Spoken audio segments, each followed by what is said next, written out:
1, 2, 3. But we will be controlling it. Oh, at 7:30, normally it's on. Bill, are you on? SQ1 to SQ2, come in if you can hear me. Now I can hear you, thank you. That's what it's supposed to come up at 7:30. Yeah, Captain Midnight, So, we just didn't know how we assumed that they were paying. that goes. Testing, testing, testing. stuff like this all the time. Yes. They still have it stuck in their head way back when somebody said, you do what you think is best for the community. They're like, I didn't ask you. I didn't tell you to do that. You're a vendor. Anyways, Hey, the United Landscape meeting well, I will make sure. every month, no matter what. Yes, First Tuesday. no, it's usually second Process Tuesday, but is they, off now. next Tuesday. Hey, For some reason.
Oh, so he, Tony can't tighten the balls and everything?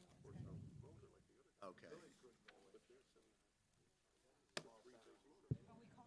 Pro people. Okay, so fence guy's gonna work on that? Great.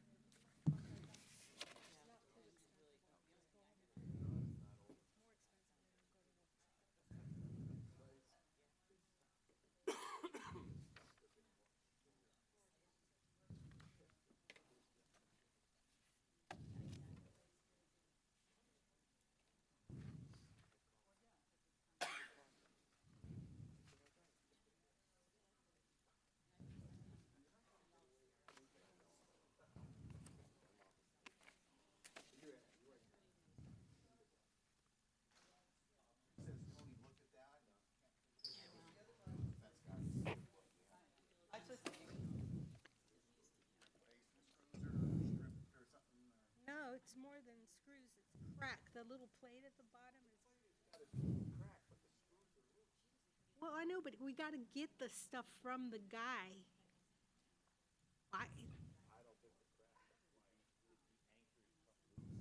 I don't know. You can talk to Tony about it, but I'll look at it myself.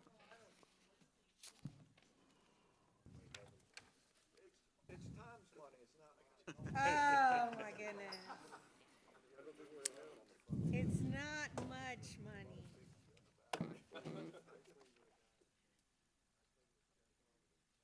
If you're okay with it, I'll just charge $20 and I'll take care of it for you. Okay. Super glue. We're just about ready to go live. Looks like we have a small turnout. If anybody is speaking, the mic is already on, so you don't need to blow it or tap it or anything like that. Just speak. You can move the mic up or down. So thank you. Oh, I guess we're gonna have to lower our ticket prices, price of admission. The demand pricing is not working well. All right, good morning, everyone. Call the meeting to order at 9:30. We'll start off with a Pledge of Allegiance. Pledge allegiance to the flag of the United States of America and to the republic for which it stands, one nation, under God, indivisible, with liberty and justice for all.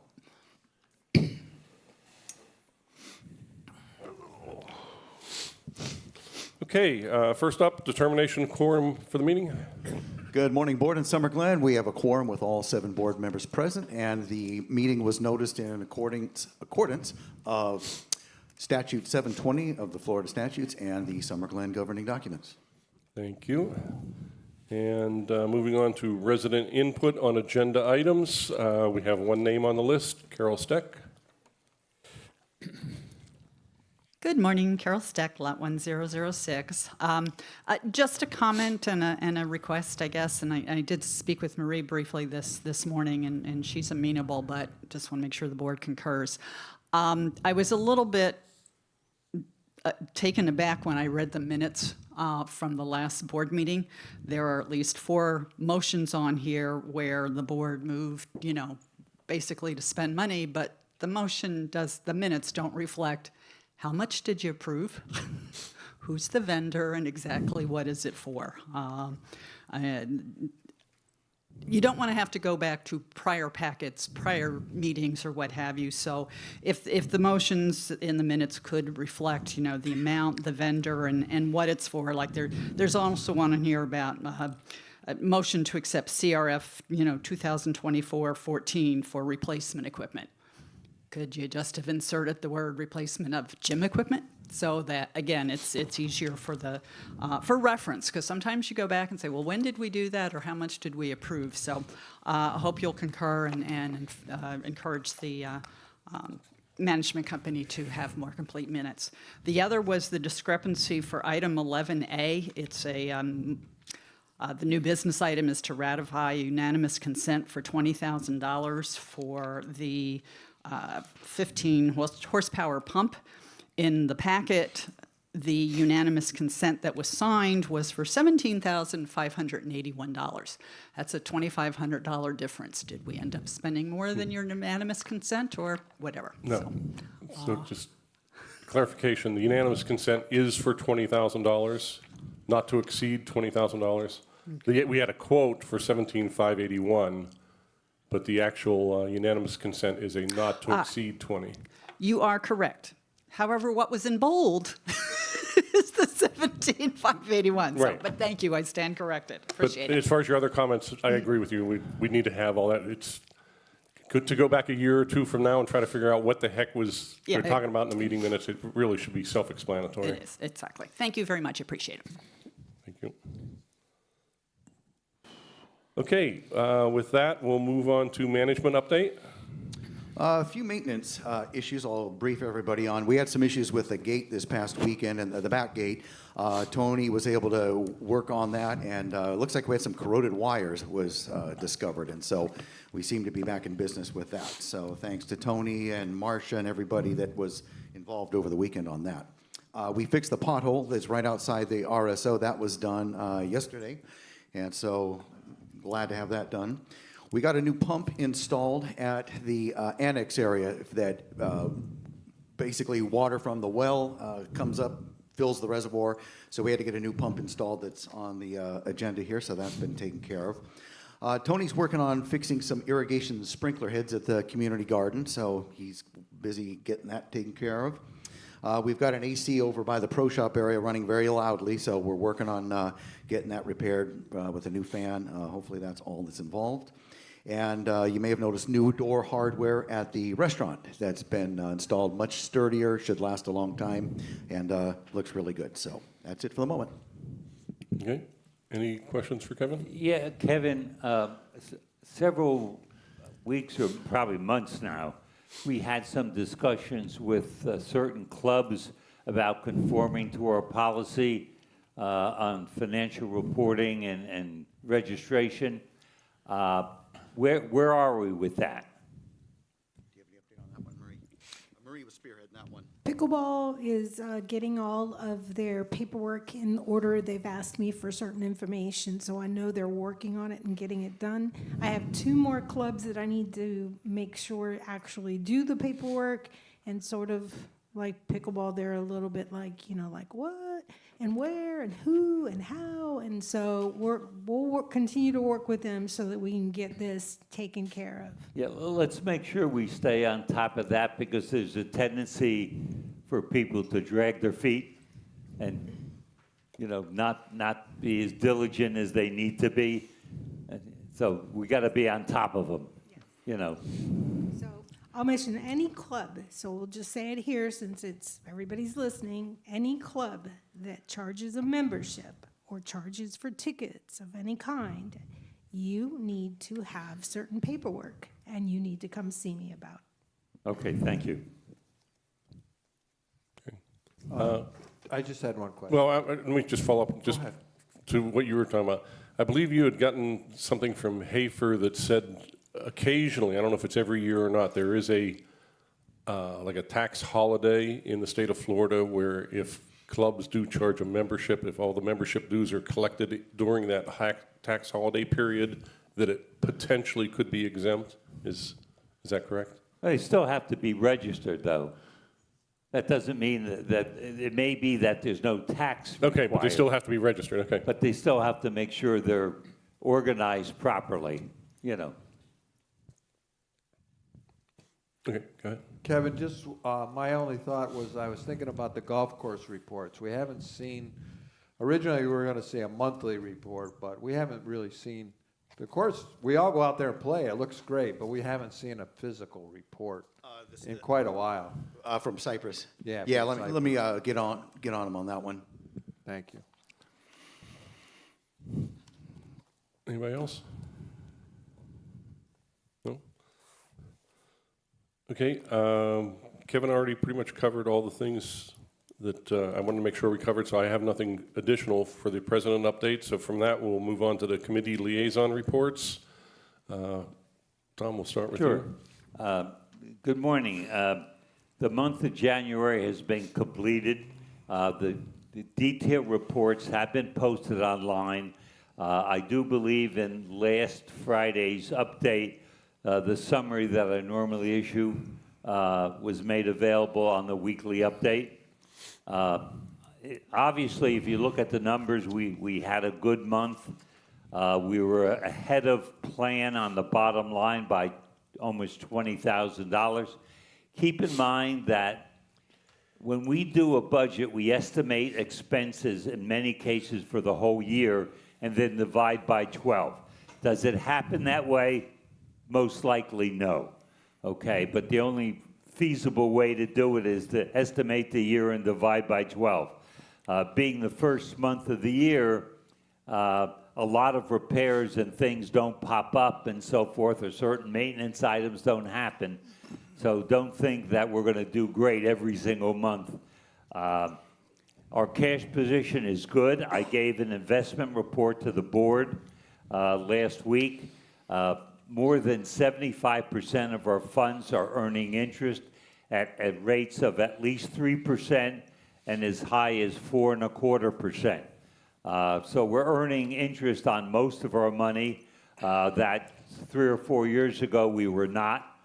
So that certainly is helping both the operating expenses and also the reserve, because a lot of that money relates to reserve. We still have some issues about managing expenses. I know we focused on the administrative payroll. Kevin and Marie and some of the board members have been discussing that, and we got to do a better job managing that. Obviously, we budgeted some overtime, but if you don't manage it, overtime can really get out of whack. So we have to watch that. Also, what's some good news is if you look at the daily play for January, we also have results for February. They're ahead of plan of what we estimated, and I think the first week or two of March is even better. So it looks like the condition of the course, plus having a much better qualified manager on site, is helping. When we did the budget for daily play, we used 2024's actual. What most people don't remember is that during that time, the restaurant was operated by Tuscany, not the greatest, and it was only for half a year. So now we have had a restaurant that is performing better than we've had before for the whole year. So that certainly should help us do better on the budget. Because again, those things weren't really available in 2024 to the extent they are today. We also, I give a report to the board the past week on the vouchers at the restaurant. They're continued being used.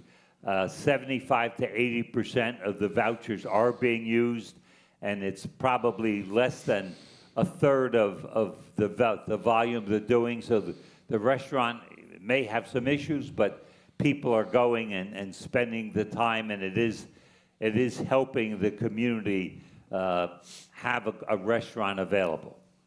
Okay. Again, what I think we have to do going forward is watch closely our expenses on the golf course. If the volume and the profitability is better, that may allow us to do some improvements, but we got to manage it, because on a net basis, we need to do better, okay, on the bottom line than we even budgeted. And I think that opportunity is there. We just have to be on top of it. And I think we are. Yeah. You know. Thank you. Any questions? No? Okay, thank you, Russ. Okay, facilities and grounds, Diane Doan and her crew are busy on numerous CRFs. We're looking at some maintenance vehicles this year. This is kind of a general maintenance vehicles, some landscaping, the front door, or the door going into the mail room. We're investigating some things with that. You don't know this, but I think I might have found the water valve to the garden. I think, so bear with me on that.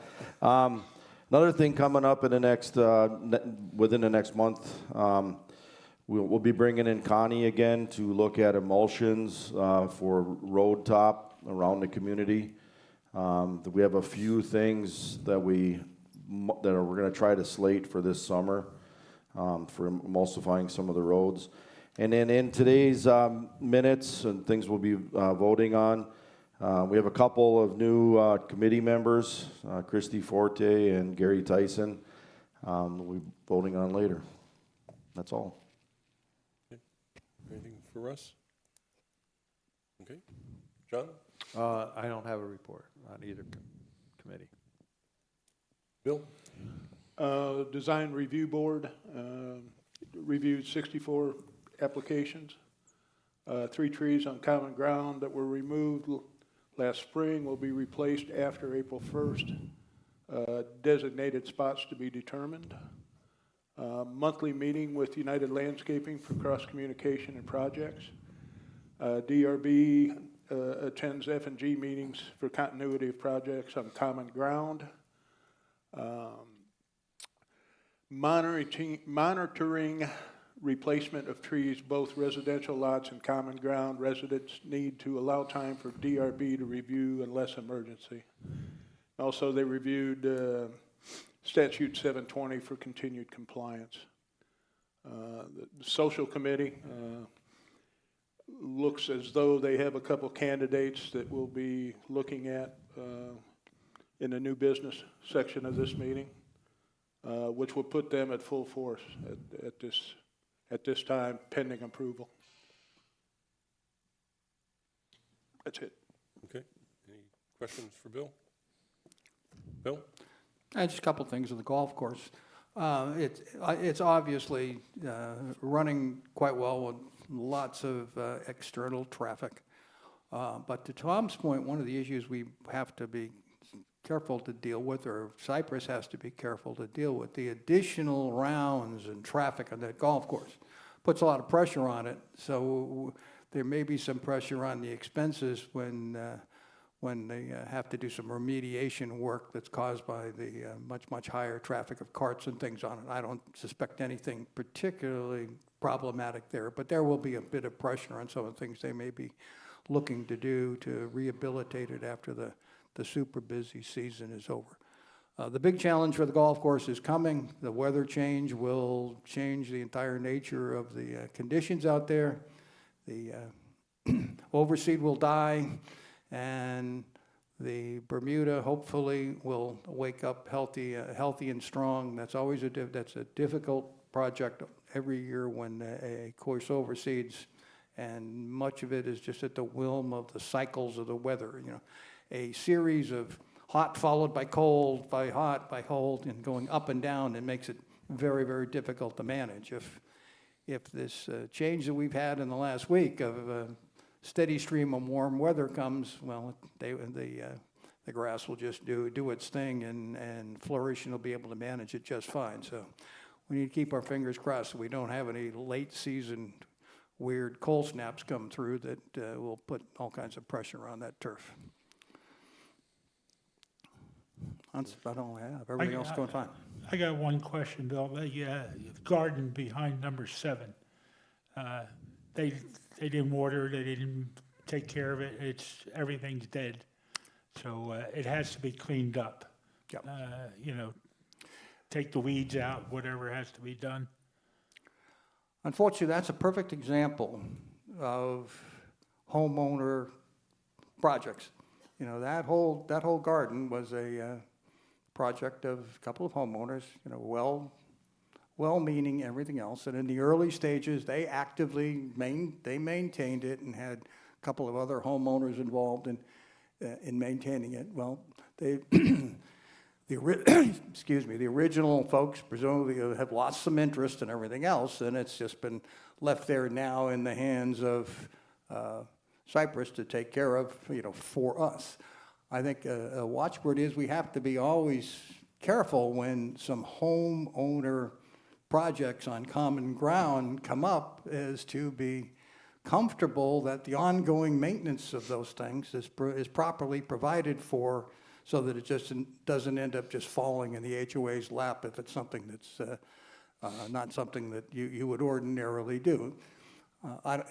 We'll get to Cypress, and they should be able just to clean that up, and I would suggest get rid of it and Yeah, go back. because when they took over, I talked to them about that garden, and they said they would maintain it, water it, and stuff like that. They were regular- notified that the people that were taking care of it, they got older and they just can't do it anymore. Yeah. So it just needs to be cleaned up. Yeah, it needs to be cleaned up and probably done away with. It never was really particularly successful in terms of a butterfly garden. Yep, thank you. Yep. But that has to be Yeah, Bill- hand watered, right? Because No, they're, there was a sprinkler down there that's, that was on and it took care of the garden. So I don't know why, what happened, or it just wasn't maintained. But as far as I know, there was a sprinkler head that was taking care of it. Dan, I'm sorry, there wasn't. The sprinkler did not the water did not get there, and so it had to be hand watered. FNG and DRB got together with United and Cypress and discussed the butterfly gardens, and I think they're all going away except for one. The one. That one is gonna go away, but it'll just be mowed, the stuff will be removed, and grass will be allowed to grow back in there. I think there's maybe one left, but none left. None left is what was decided. Okay. Okay. Yeah, Bill, with the increased play, are the Rangers adjusting and are up to speed on trying to control any abuse that we've had in the past? Yeah, well, as best as they can. They're not out there all the time, but I don't know whether it's a function of just generally more play, outside people, inside people. But when I played Tuesday, just on 2 greens, I fixed 25 ball marks other than my own. That's reprehensible, but you can't have eyes there on all these people all the time. And, you may have 1 or 2 rangers out patrolling the golf course, but they can only see, a few people here and there. And you really have to rely on the players to do what they're supposed to do. From what I've seen, filling divots hasn't been too bad. But not fixing of ball marks, which is really tough on the greens. It's very, very, very disruptive to the smoothness of the surface, is not good. Yeah. So, I think among the golfing community, the regular groups, the regular players, I think a continued message is, fix 1 ball mark more than your own on any time you see one, and if you get 50 people doing that, that can help the program. But some greens take a terrible beating from ball marks, and to fix 25 of them on 2 holes is that's obscene. We have posted signs, though, on most of the greens, I've noticed, fix your ball mark. They're next to the greens as a reminder. Yeah. But when the Rangers go out, that should be something they are looking at. They're not only just looking at this pace of play, but when they're riding, they could get out of the car and take a look at the green, could take a look at some of the divots, or at least report them. They're just riding around. They can be a little bit more useful than that.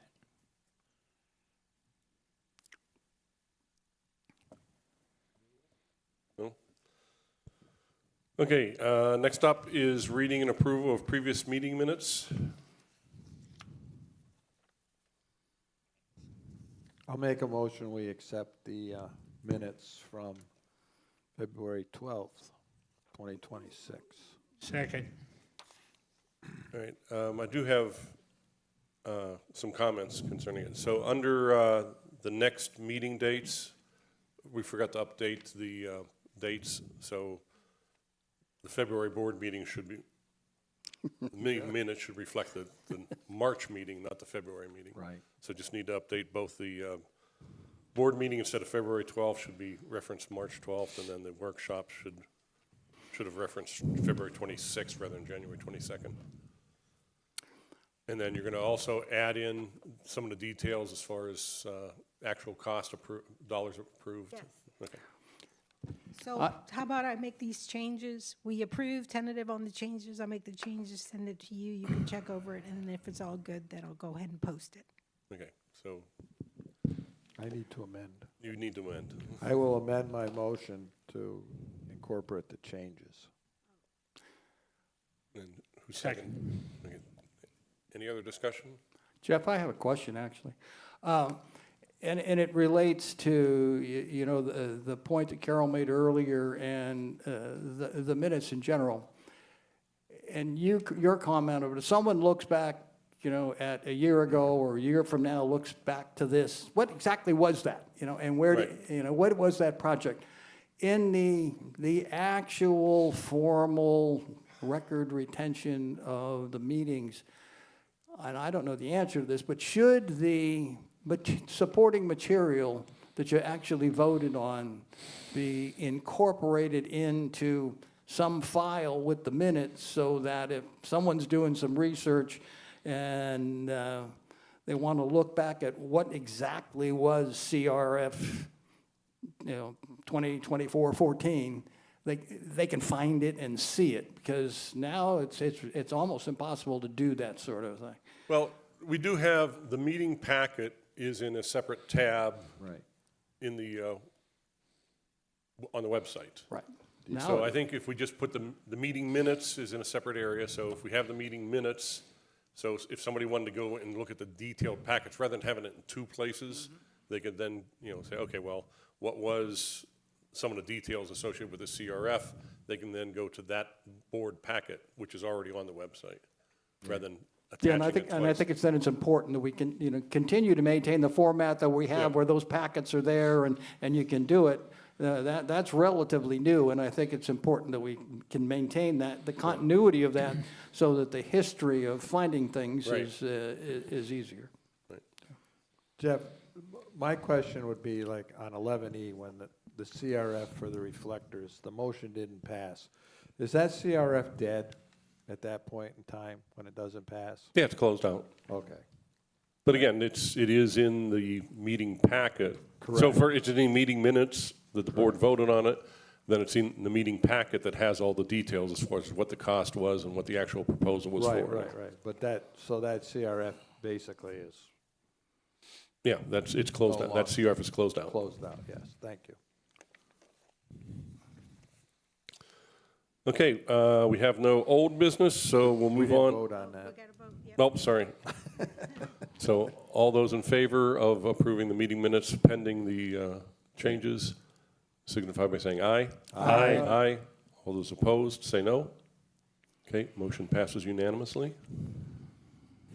So next up, move on to new business. So the first item, 11A, is to ratify the unanimous consent for $20,000 for installation of new submersible 15-horsepower pump motor, wire, and starter for the lake filling by Pro Pump and Controls. So the unanimous consent form that was signed was for the not-to-exceed $20,000 number, and the actual cost of just under $18,000. So we're just formally ratifying what we had all unanimously approved via the unanimous consent form.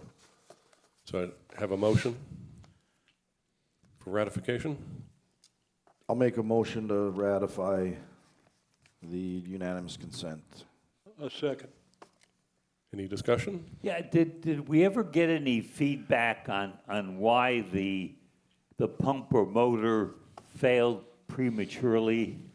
We don't have a final autopsy on it yet. Original indication is it was an electrical issue, and we're not sure how extensive that electrical issue was. But we still do have the old pump and motor, so we're So not, we may have some backup equipment. potentially, we need to have an autopsy done on that equipment, find out what the actual failure was and whether it's repairable or not.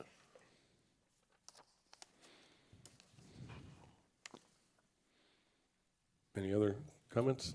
Okay, so all those in favor signify by saying aye. Aye. Aye. All those opposed, say no. Okay, unanimously approved. Thank you.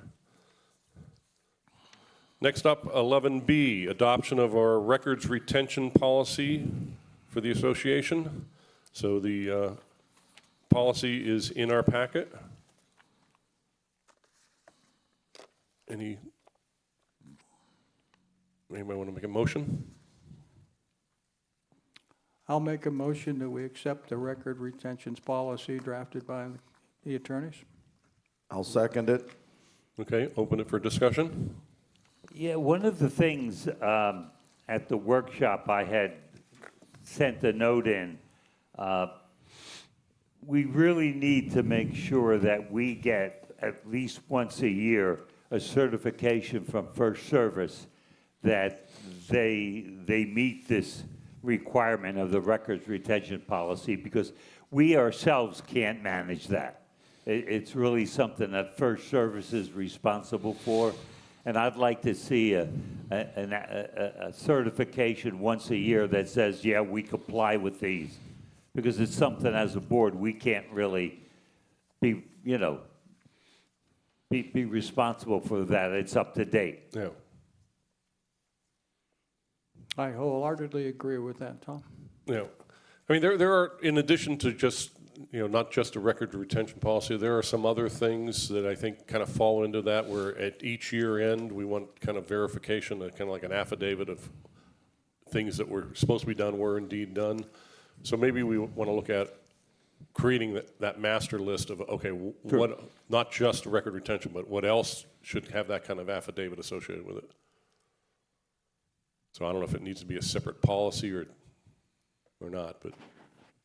Kevin, are you aware that that's First Service's responsibility, right? Yeah, very much. So Marie and I are working on that, on just making sure, you know, checking the website, are all contracts there, certificates of insurance, that's something we regularly look at and make sure those are up to date. So yeah, it'll just be part of the overall plan that we do, that we sign off on and say, yeah, we've checked all these various items and we're in good shape.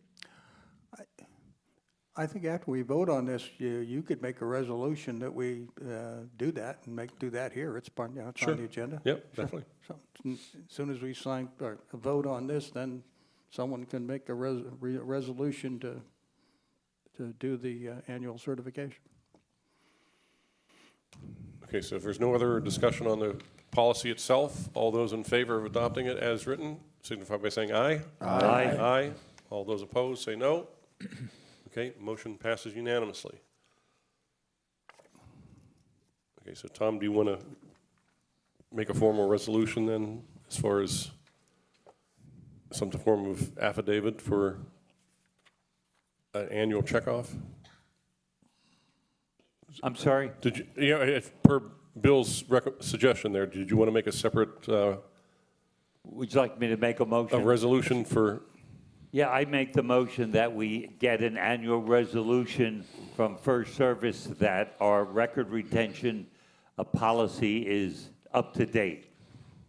Or conformed with, or that they've conformed to the To policy. whatever the latest revision of 720 is. Yeah. You know, we said it'll change, and it may require updates to the record retention policy as 720 changes. I would recommend that we provide you a list of all the things that we do, and then you do that resolution that will give you an affidavit at the end of every year or every 6 months or however you want it. But when you do this resolution right now, it's kind of vague. I mean, it's like you really need to be very specific. We keep your documents, we keep up the website, we keep up all these different things, and I would recommend having it all listed out. We probably need to make sure that our attorney, which currently is Damasi, informs us of any formal changes to 720 that require additional record keeping, you know, because we may not know it, even though we see notes and so forth. Really, it's the attorneys that should advise us that there's been a change. Right. You know. He didn't have a second. No. So I think Murray's point's valid. Let's, rather than trying to do this, you know, a separate resolution for each item, let them come up with a complete list of these are all the things that we expect from property management company to provide us some formal affidavit at the, whatever period of time, each year, or semi-annually, whatever, that each one of these things are indeed being kept up to date properly. Yeah, that's fine. Okay. Fine. Okay, next up is we have the Facilities and Grounds Committee request for approval for a new member, Christy Forte.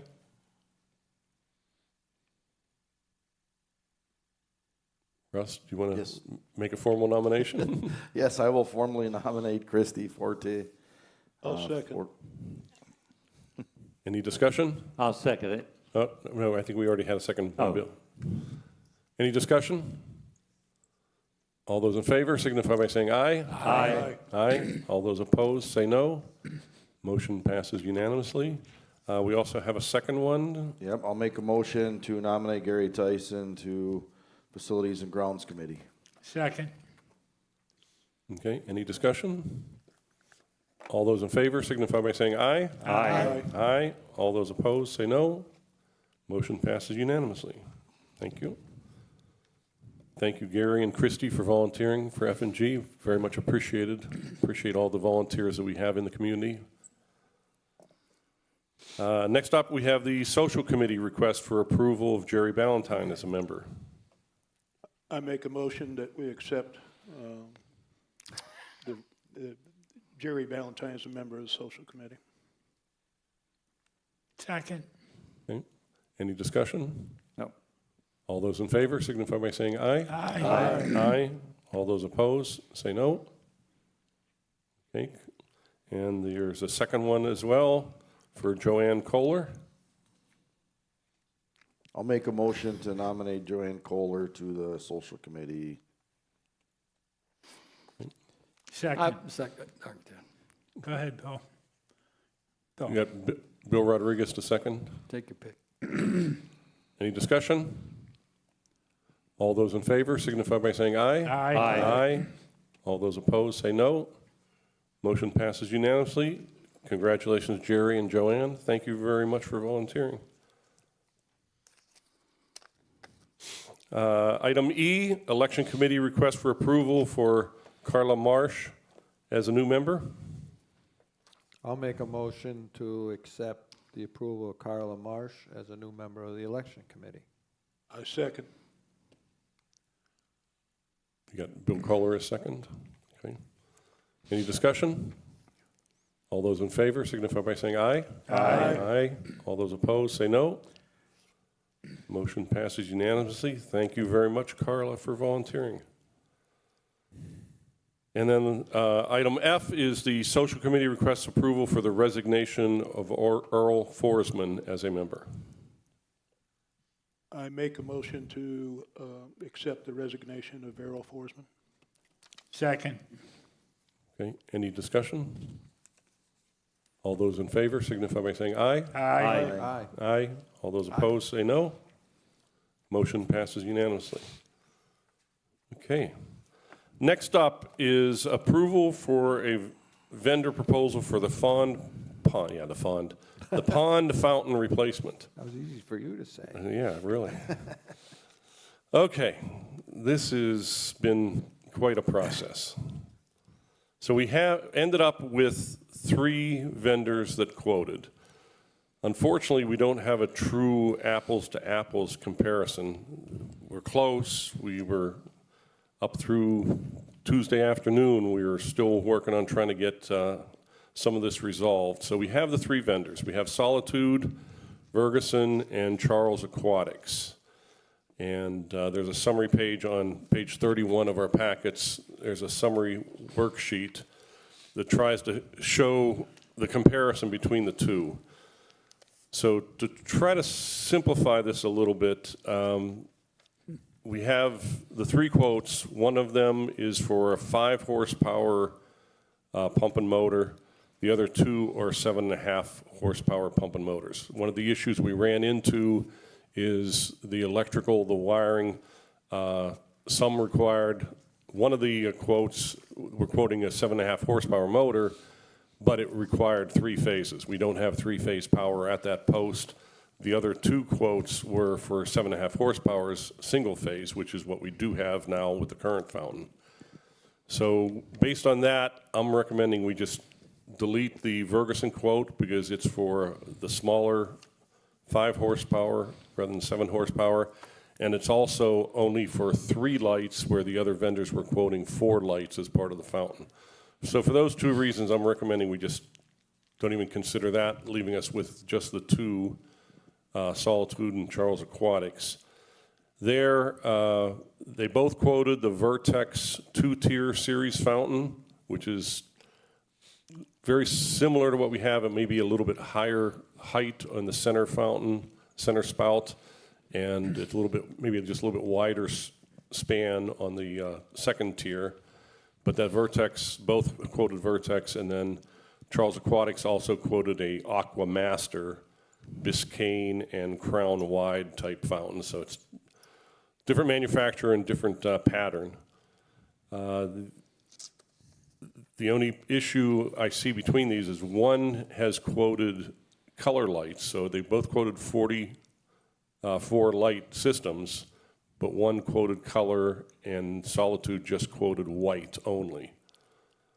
So that could be something driving a little bit of the cost difference of, there's approximately about what, $1,300 cost difference between about $1,300 difference between the 2.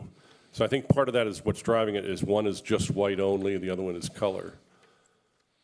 So that kind of summarizes what we have in front of us. So one of the decisions we need to make is if we're going to go ahead and approve doing this and replacing the fountain, do we want to also upgrade the fountain lighting, which is, in addition, not currently working, but is just the white halogen lights. This would upgrade to LEDs, and the question is, do we want white only, or do we want to have the ability to program it to run different colors with the red, the green, the blue, and the white? If I remember right, if it was last year or the year before, during the Christmas holiday season, we changed and put color. Yeah, you have to actually go out there And with that a... cost us significantly. Yeah, you have to have the maintenance company come out and they put lenses over the lights because it's just white halogen lights out there is what was out there. And they would put a colored lens over it. And then if you wanted to change it back to white or a different color, they had to go out with a rowboat again and change it out. This is programmable, so you wouldn't have to do that. You could just with a remote control, well, I don't know if it's remote control. Maybe you have to go to the control box and physically change it to a different color pattern. I would think that if we're spending $30,000, we should get we should get everything, including color, I would think. Yeah, I agree with that, and it's like extra $1,200 or $1,300. It's not significant. And not only that, it's just controlled by somewhere an app, else. right? Yeah. Which is the way everything is working today for the most part. I think you also had a better guarantee with the one, too. 1 extra year. So the Solitude are the people who take care of the pond right now. They do have a maintenance contract on the current fountain, but that can always be changed or whatever we want to do later on. Charles Aquatics is the company that was recommended by some of our neighborhoods that are nearby that are also First Service. So I think it was Brent. Brent came and gave me that name, and they, Charles Aquatics does all their work and all their maintenance. The guy was just downright honest and straightforward about things. And I don't have a recommendation, but I just wanted you to know that Charles Aquatics is somebody that's known by our company to do good work. The only thing with Solitude is that we have a contract for them to maintain the pond. Yeah. It would be great if they would be the supplier, but if they don't have, if their quote is not what we need, then obviously we go to a third party. Well, I think, so something, John, you had mentioned about the warranty. The lights, for whatever reason, the just plain white lights come with a 2-year warranty. If you go to the color, it actually then goes to a 3-year warranty on the color lights. That's why there's a difference in warranty. One is white versus one is for the color. I don't know why it's like that, but that's the way it is. Again, as you were saying, Tom, Solitude, we have 2 contracts with them right now. One is for maintaining the existing fountain. Yes. The previous vendor was non-responsive, so we just changed them Yep. last year to that. But they also already had the contract for just the general pond maintenance, monitoring the, any algae growth that may be going on in there and any additives that need to be done to maintain the water quality health. So we use Solitude for both the pond fountain right now and the water quality monitoring. Now, I did speak to Solitude about needing a new fountain, and would that be a problem if we, if we purchased a fountain from somebody else? They don't have an issue with that. We can still use the maintenance contract that we have now for a new fountain, and they'll do good work on it. They're known for their good work. I don't know, Tom had a question about whether it would be more maintenance on a newer fountain, since our fountain right now is kind of old and it doesn't need a whole lot of maintenance. So I may have to check with them and see, hey, can we stick with this one, or do we have to change that to something new that's more? I don't know. I think it's confusing to have one vendor install it and the other vendor maintain it. That, especially under the warranty part of Yeah, that might become. Here's the thing, we're talking about the same units. So I would guess if we went to Solitude and asked for the lighting, Yeah. the colored lights would probably make up that 12 or 1,300. Yeah, that would be my recommendation. My suggestion is we go with Solitude with the understanding that we ask them to update their quote to the colored lights. Correct. And then we approve a not-to-exceed number rather than what they actually originally quoted, as long as their quote isn't just some crazy number way over above Charles Aquatics. So we could make it 34 or something, just so we're 33. 33. My question is, we really didn't have this kind of money in the reserve study for this fountain, do we? Well, yes, we did. But now we don't. Well, yeah, I understand what happened, but regardless. So, yeah, the original, for a number of years, we've been doing the reserve study. So the last official reserve study was completed in 2022, and it had, in 2022 dollars, it had $13,000 as a replacement cost. With inflation, it's now up to just slightly over $14,000. So when we had reserve advisors in here in December, we pointed out to them that we had quotes for fountain replacement, and it was running significantly higher than the $14,000, and we asked them to make sure they took that into account for the new reserve study. And something happened. They assumed it was already done and put it out 15 years from now. And so they moved the dollars 15 years out. So right now, there's no dollars at all in 2026 under the draft budget. So in the budget we have approved for the year, the reserve study showed 14,000, but it's a pooled reserve. So each individual item in the reserve may be more or less than what was estimated. So we'll just have to make up the difference, with something else that may come in lower than what Well, that's the question. How do we pay for it? No, we pay for it a with, reserve. we do the annual, when we do our annual budget, we look at, what we actually spent on things versus anything new to be added and so on, and change the budget amount that each homeowner has to pay towards our reserve study gets updated every year. Well, I understand that, but we're trying to pay for it this year out of reserves, and we'll have to rob Peter to pay for the fountain a little bit. Well, yeah, we'll eventually have to adjust going forward to that reflects the fact that we pay twice, double what we had originally estimated. We had set aside, yeah. Yeah, and it's just like, right now, we just replaced the irrigation pump for the irrigation lagoon. That was scheduled a number of years out, and we had to do it this year. So essentially, we had pull money forward for that. Right. In I order to know, pay for that. I understand, I just, am concerned with. That's the really critical thing why pooled reserves are by far the recommended way of going, rather than doing line-by-line reserves. The pooled reserves give you that flexibility, the fact that, okay, we estimated it was going to be this year, but it really is going to be sooner, or ended up being sooner or later. You have the flexibility, where line-by-line, you don't have that flexibility. Bill, you got a question? I was gonna make a point when the discussion was going forward about one vendor supplying the equipment and someone else maintaining it, and that may be a problem. We have the service agreement here from Solitude, and the termination is not at all abusive at all. So if we end up with buying the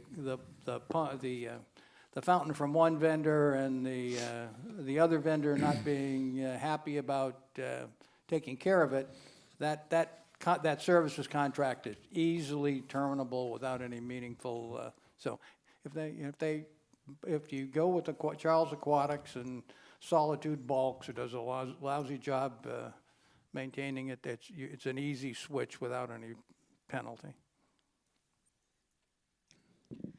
I'm assuming that Solitude is a company that is a registered maintenance company for various ponds. That's what they do, is they maintained ponds and they maintain fountains. So I would imagine that in order to be able to come in and maintain any different kinds of fountains in different communities, they have to be registered, which I can ask. But either way, I don't think, if we already have the pond taken care of, I don't think that we're going to lose any warranty from Solitude if we had somebody else install it. I mean, I was very clear about that and asked that question. The merchandise it's sort of like when you get an AC unit in your home and all you have to do is get a technician that is certified for that AC unit. It's like our Aon unit. In order to work on a unit that's Aon, you have to have a certified Aon person to work on that. That way you don't lose the warranty, but obviously there's a lot of registered Aon unit repair people out there. Okay, so I guess I'll go ahead. I'm going to recommend that we go with Solitude, but with the condition that we have them upgrade their quote to the color lights and a cost not to exceed $33,000. If their quote comes back in excess of that, then we go with Charles Aquatics' quote of the $31,236. Again, there may be some auxiliary costs, but again, not to exceed the $33,000. So we're basically giving Solitude the opportunity to quote what we would prefer. Yes, to have them revise their Just an quote add-on. to use the color light options rather than just a plain white. And assuming their quote comes back under the $33,000, we go ahead with Solitude. If they come in excess of that, then we switch over to Charles Aquatics and go with their quote. So you need a motion? I move that we make a motion to incorporate exactly what Jeff just proposed. If you have, if you have good enough notes and you can review it again I could second that. online after. But it's over. I want to get this moving. I don't want to kick the can Yes, down the yeah, road yeah, yeah. again. Right. Makes sense. Yeah. I'll second. Any other discussion on this? The only comments I have, I think getting a outline like this is extremely helpful, and I would hope that as we get into, down the road, various and assorted multiple quotes, that management prepare a summary, like this, so it's much easier to do a comparison. That a nice job with a tough project here. I agree. Okay, so all those in favor signify by saying aye. Aye. Aye. All those opposed say no. Okay, motion passes unanimously. Let's get going on this fountain. Okay, next up is we have item 11H. So I have a prepared statement that I'm going to stick to on this. So agenda item 11H, which is the review and approve of invoice for insurance attorney legal fees. So in November of 2025, a Summer Glen homeowner filed 2 lawsuits against Summer Glen Owners Association. At that time, an insurance claim was filed and approved to defend the association against those lawsuits. As per our spending authority policy, this agenda item is for board approval of $11,692.50 for the cumulative to date insurance attorney legal fees related to defending the association against those lawsuits. Both cases remain open, and the association is continuing its legal defense. In February of 2026, the same homeowner filed 2 additional lawsuits against Summer Glen Owners Association. The insurance company was notified, and the original claim has been extended to include the 2 new lawsuits. We must protect the integrity of the litigation while it is ongoing by not divulging attorney-client privilege information related to all 4 of these pending lawsuits. Therefore, no additional details will be provided at this time.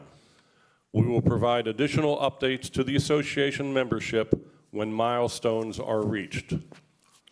With that, I am asking for a motion to approve payment of the $11,692.50 for the cumulative insurance attorney fees. I make the motion that we approve the legal fees of $11,692. $692.50. Don't forget the 50 cents. Yeah. Okay, Second. okay. All I those, think what's important for everybody to know is that, Tom, be very careful. oh, So just be very careful what you say. We have. oh, no, I understand that Okay. we intend to vigorously object to all these and fight any of these kinds of lawsuits going forward. Okay. That's all. All right. All those in favor signify by saying aye. Aye. Aye. All those opposed, say no. Motion passes unanimously. Thank you, board. With that, I open up for director input. I will start over on Bill's side today. Pass. Good. Ditto. Dan? Nothing. John? No report, none. Nothing. Nothing? Russ Tom? wants to play golf. I just want to mention that obviously we have a group that's been working on the reserve study. I just want people to understand that some people think that, oh, we got all this reserve money, it's free money. It certainly is not free money. As a matter of fact, we fund currently approximately $500,000 a year into the budget, which is like $40 a homeowner, to cover future replacements. And we do the best we can. We estimate what the cost will be down the road and the date when we think it may need to be replaced. Obviously, those are educated estimates. For example, the roofs we list at 15 years. They used to be 18 to 20. We reduced it to 15. Sometimes they last 18 to 19 and are healthy at that point. And sometimes, like with the pump, it goes prematurely, and so you got to cover it. But it certainly isn't found money. Okay, we reimburse it. Every homeowner reimburses it every single month in our annual budget amount. We do the best we can, and that's why we hire a reserve study group to advise us and to make suggestions. It's a complicated process, as everybody that's worked on it finds out. It's not simple, but it is the best educated guess we can come up with. Okay, but certainly it's not found money laying around. Okay. All right, next meeting dates, our next board meeting is scheduled for April 9th at 9:30 a.m.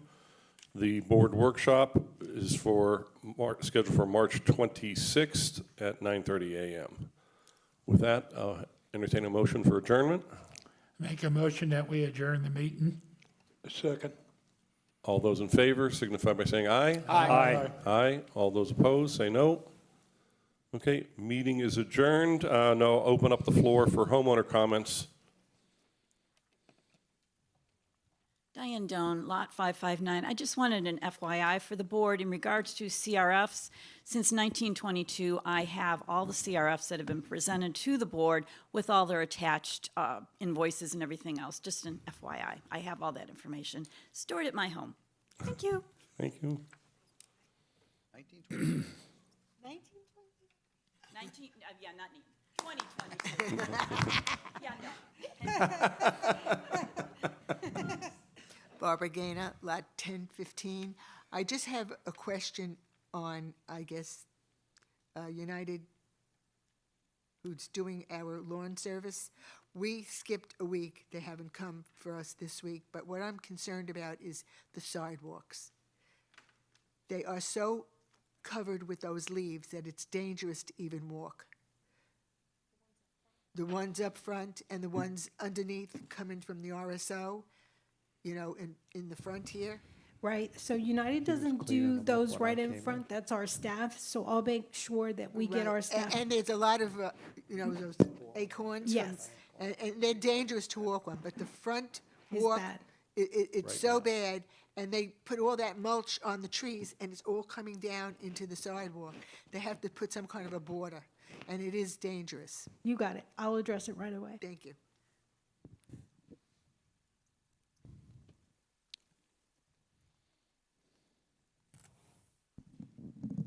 Marty Sawyer, Lot 180.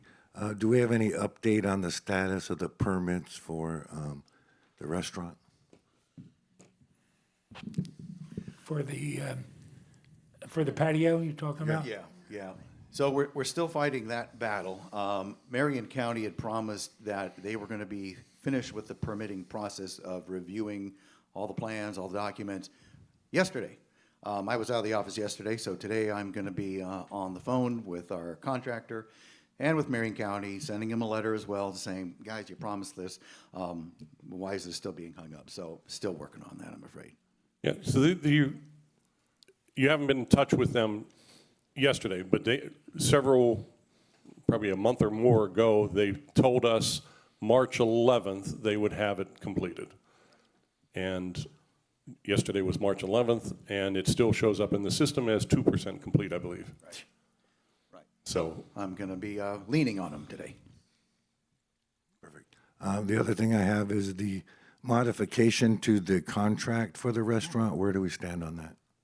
I just met with John Morris, even though John is not on the lease agreement. I met with John Morris on Tuesday and emphasized with him that we need to get a meeting scheduled with David Dorley so we can continue negotiations on the lease agreement.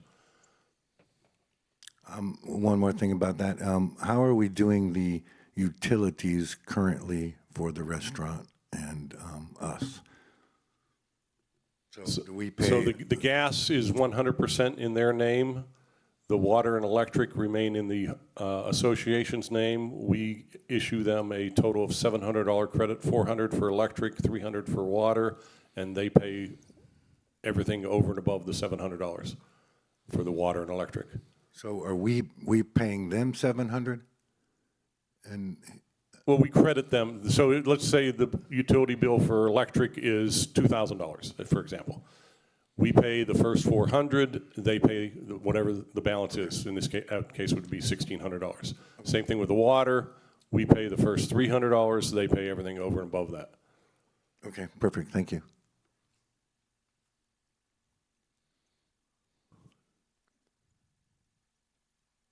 Good morning, Michelle Sawyer, Lot 180. I have observations. I'm not pointing fingers, they're just observations for the most part. To Bill Rodriguez, Golf Rangers, slow play is going to be an issue. Right now, the comments on Golf Now are favorably, I mean, greatly favorable towards the golf course. So that's compliments to Cypress, to Brad, all the work that's being done. There are some comments out there about slow play. We were involved in a round the other day that was 4 hours and 50 minutes, 5 hours prior to that. So the lack of rangers, it's noted in some of the comments, the pace of play, that will be a detriment to people coming back here. Pace of play, as golfers know, is incredibly important to them. Also, the fairway divots and greens, pitch marks, unrepaired, same thing. I've put down dirt, I've repaired pitch marks, so something's going on and people, whomever, are not fixing their own pitch marks. The restaurant, again, to Marty's point, the restaurant, we don't know what the negotiations are, but the restaurant not being open on Monday, I think, is a problem. We were out with Brad talking, gentlemen had finished a round, they wanted to get a drink, and we had to send them to outside businesses to get that drink. I understand that the restaurant might not need to be open on Mondays if it's not being supported, but I don't understand why negotiating to have the bar open with basic food, hot dogs, you know, something like that. Golfers are not hard to please. We all know that. I'm not hard to please anyway. We have an average, talked with Brad, 142 average rounds of golf played on a Monday since the weather's been nice. About 50% of those are outsiders. So again, we know golf and a drink go hand in hand. To the restaurant, multiple times in golf groups that I golf with, the Tavern at the Glen, the 19th hole side, the bar side, is severely understaffed. The lack of service is getting worse. And again, not a finger pointing or blame to the staff because they're doing the best that they can. But we're being virtually ignored by the staff at the restaurant. Sunday of last week was the straw that broke the camel's back. There was one bartender, again, repeat issue. The bar was full. He absolutely cannot mix drinks, serve the bar, take orders, deliver food, come clean tables, and refill your drinks. It's impossible. So we asked John Morris. We talked to John Morris directly, who was intentionally rude when this was brought to his attention. He was rude to Marty, he was rude to Hefner, John Hefner, and subsequently we sent 5 emails to the board and to FSR. None of the 5 people got a response back. So my question number 1 is, are these emails being received? Are these emails being forwarded and read? How is the lack of service from Tavern at the Glen being managed? How is rude and disrespectful, and in my opinion, a disparity of treatment? Because evidently the people on the restaurant side are being attended to. There's more staff on the restaurant side, and on the golfer side, we are not being attended to. And how is the GM being managed? I mean, is anybody talking to him about his behavior towards, in my opinion, a certain class of people? If you guys haven't seen the email, I'm not going to talk about it here, but I'll be glad to share those conversations that happened between us and John Morris. We spend good money in that restaurant, in the bar side, well beyond our $30 redemption, and to be treated like that is totally inappropriate, totally. That's it. The other stuff like I said, I don't want to do it up here because I'm not trying to bash anybody, but something needs to be done in the managing of the process. Thank you. I have a question. Well, I'm going to make a comment and then, well, go ahead. I have a question, Michelle. Yep. If the restaurant was empty, why didn't you go over there and sit down and eat? Well, that's one of the problems, which I will, okay, so. That's my question. Okay, John, we have talked about going over there. We have multiple groups, multiple events. We've had a breast cancer tournament. We've had GAR, the 80 ladies coming in here. We've had, another one. Talked to Brad yesterday. Brad wants to start, Brad had to cancel the member guest tournament because of lack of response from John Morris. John Morris has told us, with our groups that were coming in with GAR, he refused to let us into the restaurant because this is a community restaurant. He is attending to the residents. That's what he wants to do, is he wants to focus on the residents of the community. He refused 80 women at 11 o'clock in the morning. Our round of golf would have been done. The GAR venue itself, we play in about 8 different courses in the area. And once we're done playing, we go into the restaurant where we're women. We like to sit down. We like to have tablecloths. We like to have service. And all of this is pre-planned. All of this, we have a list of 3 or 4 items that we choose, so that restaurant knows exactly what we are going to have, and they can have it prepared, and all they have to do is serve it to us. John Morris refused to have us in the restaurant, so we made plans and we had it here, which he served it to us here, but he reserves the restaurant side for residents. So we have, on a couple of occasions, said, you know what, we're just going to turn the tables, and the 16 of us will go on the restaurant side, sit on the restaurant side, but we haven't done it because, again, it's a bar, it's bar food, and that's kind of where we go. That's the 19th hole. It's the same menu on both sides. You're right. You're of the exactly room. right. So I was just confused. If you couldn't get service on one side, why you didn't go to the other side? I just had that question. Well, and like I said, so have you read the email? Have you seen Yes. the emails that we sent? Yeah. Yes, the board has seen them, and Okay. that's what I was going to comment Okay. on. Yeah, go So ahead. first of all, with respect to the service level in the bar that you're referring to, that was one of the conversations I had with John on Tuesday, is the service is dropping off. There's no doubt about it. As the course gets busier, the restaurant's busy, the weather's nice, more and more people are getting out, the course is open later for play. And he's saying he's working on hiring people. He knows that once this permit gets approved and they get their extended liquor license to be able to serve out on the patio, the people are going to want to be out on the patio. He needs to make sure he has staff ready to man that. So his comments to me was he is working on hiring staff to address the issues that he's seeing. He's struggling, like all the restaurants around the area. They're struggling to get people in. So he recognized it. He's working on it, and that's all I can say. I mean, he's trying. He recognized the problem. He is not ignoring the problem. He recognized it and is working to get more staff on board. So we had that conversation. But as far as the email that was sent out, there are several emails. Some were very specific to what happened on that Saturday, and the comments made by John. And I haven't had a chance to send out a response yet, but I'll read the response because I was going to give this to Marie to send the responses out on the board's behalf. It is unclear as to why you sent your email concerning Tavern at the Glen to bod@oursummerglen.com. The issue you describe in your email is clearly a matter between you, your group, and the proprietor of Tavern at the Glen establishment. Your comments have been received and noted by the board members, but this is not an issue that the board will be getting involved with. So that's going to be the response you're going to see to the email that you sent out. Okay, so when we went to John, and actually, okay, I guess I'll do it. So when Marty went over to the restaurant side, he was approached by John Morris. And John Morris said to him, "You taking a survey?" And Marty said, "I am." He said, "I've come over here. You've got 3 diners, you've got 2 wait staff, and you've got the hostess. Well, we have 16 people who have just walked in on top of an already full bar, and we can't even get a menu." And John's reply back to Marty was, "When you want to run this restaurant, you let me know."